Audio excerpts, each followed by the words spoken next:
Bonjour mes chers élèves, comment allez-vous? J'espère que vous allez bien et que vous avez passé de bonnes vacances. Avant d'entamer cette vidéo, je vous souhaite une excellente reprise.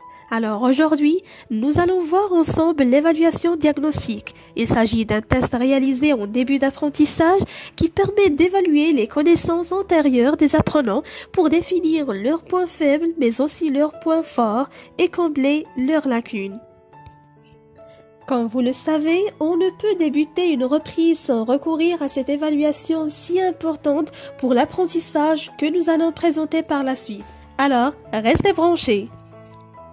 On va commencer d'abord par la lecture du texte. Un jeune homme de 19 ans qui voulait cambrioler des bureaux à San Isidro, près de San Diego dans le sud de la Californie, a choisi d'entrer par la cheminée où il s'est retrouvé coincé, la tête en bas pendant plus de 5 heures. Le jeune homme a plongé la tête la première, avant de se rendre compte que la cheminée était bouchée à la base par des casiers en métal vers 1 heure du matin mardi, a expliqué le sergent de police Jean Gonzalez.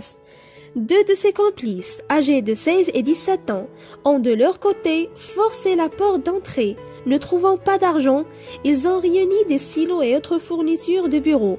Quand on les a arrêtés, ils avaient quelques 28 $ de matériel sur eux, a précisé M. Gonzalez. Apparemment, ils s'étaient partagé le boulot. Pendant que l'un d'entre eux entrait par le haut, les 2 autres devaient attaquer par le bas. C'est en tout cas ce qu'ils nous ont dit, a expliqué le commissaire chargé de l'affaire, Rodney Johnson, visiblement perplexe. Alerté par les voisins, la police est intervenue peu avant 5 heures du matin.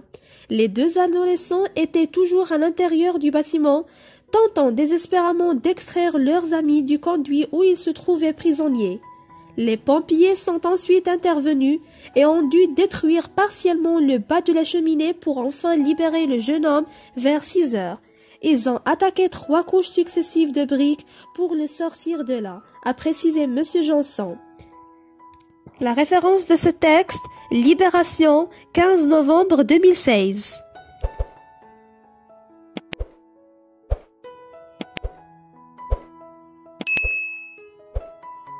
Maintenant à la correction des questions de compréhension. La première question coche la bonne réponse. Ce texte est un poème, un fait divers, une nouvelle ou un conte? Alors la bonne réponse, c'est que ce texte est un fait divers. La deuxième question relève 2 indices qui le montrent. Alors à votre avis, quels sont les indices qui montrent vraiment que ce texte est un fait divers? Premièrement, on a la source du texte, d'accord? Libération, c'est le nom du journal d'où on a tiré ou bien extrait ce texte. Le deuxième indice, c'est que ce texte rapporte un événement réel. De quoi s'agit-il à votre avis? Il s'agit d'un vol ou d'un cambriolage des bureaux. Et d'après ce qu'on a étudié en 2e année collégiale, c'est que le fait divers est un texte de presse qui rapporte un événement ou une nouvelle réelle. Il répond aux questions suivantes: qui, quand, quoi, où, comment et pourquoi. Alors, on doit répondre à ces questions. Qui? Il s'agit d'un jeune homme de 19 ans et ses 2 complices âgés de 16 et 17 ans. Quoi? Qui voulait cambrioler des bureaux, c'est-à-dire qui voulait voler des bureaux. Ou à San Isidro, près de San Diego, dans le sud de la Californie. Comment le jeune homme a choisi d'entrer par la cheminée où il s'est retrouvé coincé, la tête en bas. Et finalement quand? Vers 1 heure du matin mardi. On passe maintenant à la 3e question. De qui le journaliste tient-il ces informations? Justifie ta réponse. Alors, le journaliste tient ces informations du sergent de police M. Gonzalez. Voilà la justification. Vous voyez ces 2 guillemets? Il s'agit d'un discours direct. Le jeune homme a plongé la tête la première avant de se rendre compte que la cheminée était bouchée à la base par des casiers en métal vers 1h du matin mardi. D'accord? A expliqué le sergent de police, M. Gonzalez. La question numéro 4. Que voulait faire l'adolescent? Alors, l'adolescent voulait cambrioler, c'est-à-dire voler, des bureaux, mais aussi l'argent. Mais malheureusement, ils n'ont pas trouvé d'argent. La question numéro 5. Que lui est-il arrivé? Alors, la réponse, il s'est coincé dans la cheminée. D'accord? Voilà la justification.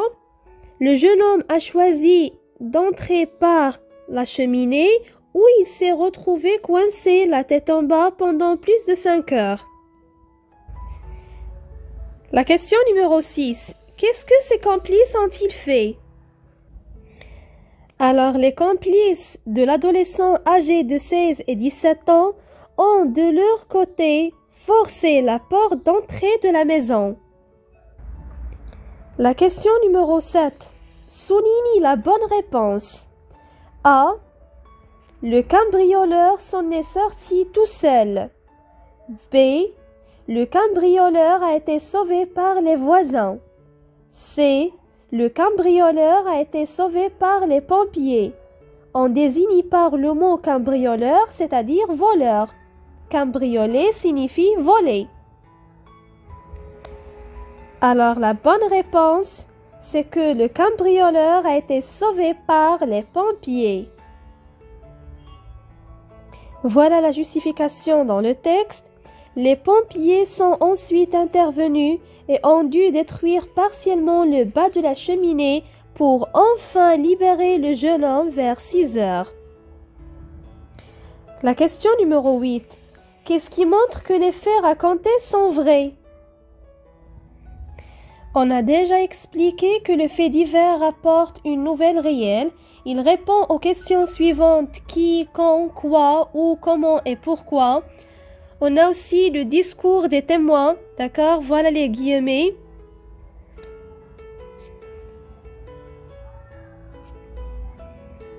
Le discours des témoins, notamment les voisins, M.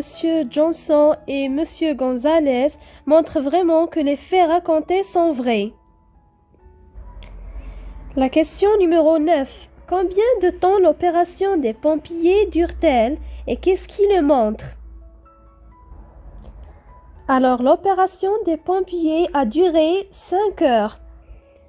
Ce qui le montre, l'expression « L'adolescent s'est retrouvé coincé la tête en bas pendant plus de 5 heures. » D'accord?